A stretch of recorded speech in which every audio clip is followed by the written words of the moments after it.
แล้วสิเฮ็ดจังได๋มันบ่มีเฮ็ดจังได๋ซั่นน่ะสิให้หรือบ่ให้เงินล้านหนึ่งมันบ่มีเฮ็ดจังได๋ซั่นน่ะบ่มีเอาแล้วบ่มีเอาเงินมากินเบียร์หยังเฮ็ดจังได๋ซั่นมันบ่มีกินเบียร์ก็กินน้ำหมูสร้างสรรค์ซื่อคันบ่มีเงินจ่ายเขาจะเอารถคันนี้เมือเอาจังได๋เลยโทรศัพท์เจ้าเท่าใดล่ะรถค่อยเท่าใด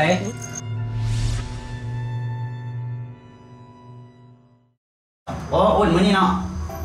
โดยเดี๋ยวเฮาก็เช็คเบิ่งก่อนนะเจ้าเขาช่วยหลายเจ้า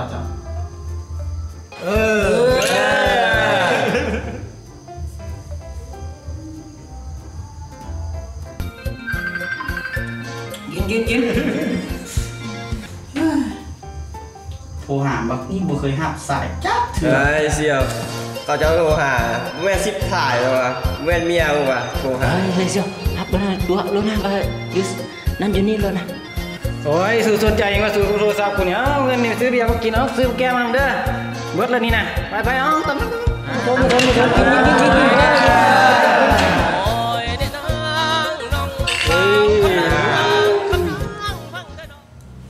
อ้าวสอนไปยังซื้อโทรศัพท์ซอยโตนี่แหละมาโทรศัพท์รุ่นไหนมา Oppo นี่แหละอ้าวรับไปเบิ่งมาแล้วว่าสิเอารุ่นไหนเบิ่งมาแล้วเอารุ่นไหนหั่นเอา E5 ก็ใช้ดีเด้อเงินค่อยมีแต่500,000นี่มันบ่พออีกล้านนึงนี่โทรศัพท์1.5 ล้านพุ่นแล้วเงินเดือนออกนี่สิเอามาให้ได้บ่นี่วันที่28 29นี่นะแสดงว่ายัง1.1 ล้านบ่แม่นยัง1.1 ล้านเสียจังได๋นี่แก้ไขให้กันได้บ่นี่บ่มีโทรศัพท์ใช้เด้อนี่โอ้มันหลายพุดติ1.1 ล้านพุ่น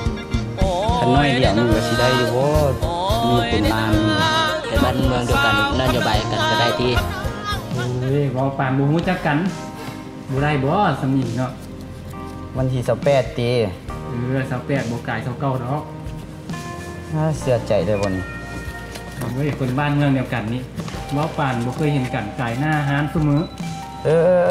เอาแต่ว่าวันที่28ตัวต้องมาให้แท้แดะอย่าตัวแดะเข้าใจหลายๆเข้าใจ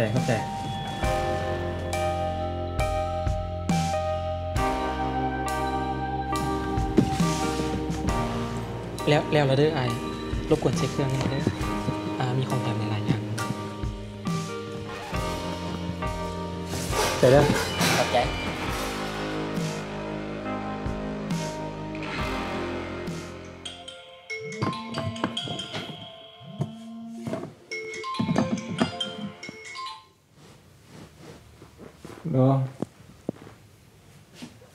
ค่าโทรศัพท์มาโอ้ค่อยนัดจำวันนี้ได้นะตอนแรงเดี๋ยวเขาแม่ตอนแรงบ่ลืมตอนแรงวันนี้บ่ลืมหรอกอ๋อได้บ่เป็นหยังคันฉันไม่แรงก็ได้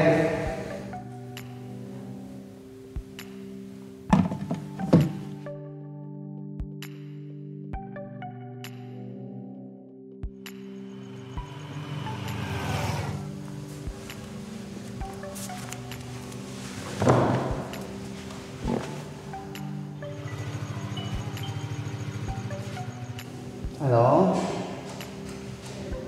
เจ้าเป็นยังไงน้องเงินโทรศัพท์นี่เนาะโอ้เงินค่าโทรศัพท์เพิ่นว่า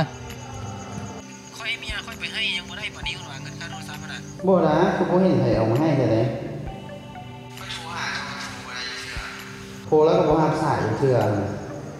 มันบ่มีสัญญาณเฮ็ดจังได๋มันบ่แม่นบ่อยากรับเด้มันมาเฮ็ดเวียกต่างแขงสัญญาณก็บ่มีนี่นะบัตรมีบัตรบ่อยู่นี่ธนาคารก็บ่มีนี่เจ้าเท่านี้เด้อค่อยเฮ็ดเวียกก่อนอีก5 มื้อค่อยกลับนี่เท่านี้ก่อนค่าเวียก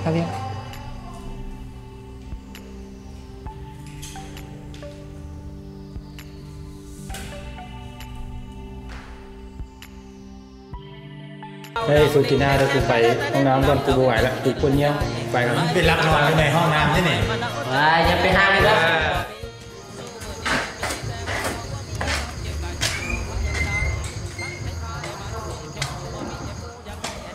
ฮัลโหล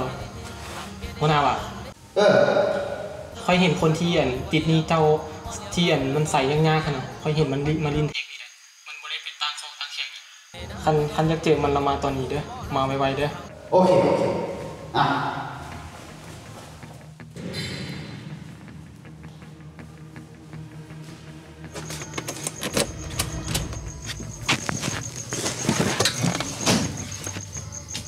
ยังไงไปตั้งแข่งขึ้นมาไวแท้ โอ้สบายดีสบายดี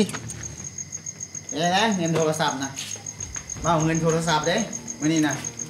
ยังไงถามรายเชื่อเราคือบ่เห็นให้เชื่อ โอ้ยมันมีเรื่องนะ หมดรถก่อนหมดรถก่อนหมดรถก่อนลงมาลมกันก่อนเฮ้ยจังได๋จ้ะเรื่องเงินโทรศัพท์ มันบ่มีจังได๋ซั่นน่ะแล้วสิเฮ็ดจังได๋มันบ่มีจังได๋ซั่นน่ะ สิให้หรือบ่ให้เงินล้านหนึง มันบ่มีเฮ็ดจังได๋ซั่นน่ะมันบ่มี เอาแล้วบ่มีเอาเงินมากินเบียร์อีหยัง เฮ็ดจังได๋ซั่นมันบ่มีกินเบียร์กินน้ำมูกสร้างสรรค์ซื่อ คันบ่มีเงินจ่ายเขาจะเอารถคันนี้เมือง ๆเอาจังได๋เลยเด้โทรศัพท์เจ้าเท่าใดล่ะรถค่อยเท่าใด สิเฮ็ดแบบนี้ติคันซั่นค่อยสิเอากระแจรถมามั่างเอาเนาะได้ทั่วที่โทรศัพท์ค่อยนั่นแหละราคาอยู่ล้านกีบค่อยสิมั่างเอาเนาะให้มันได้โต๊ะไปเอากระแจมา เขาเกี่ยวมันเรียบร้อยละ อ่ะมามั่างมันเลย โอ้ยเดี๋ยวบ่ได้เถอะฉันค่อยยอมนะค่อยพวกเจ้าเอารถค่อยไปล่ะมื้ออื่นค่อยสิค้นคว้าหาเงินแล้วก็เอาเงินมาก็ถ่ายเอารถค่อยซั่นน่ะค่อยมื้อนี้สิเจ้าเอารถค่อยไป มากระจายรถนะไปอ้อวันนี้นะเอาสบอนี่เนาะ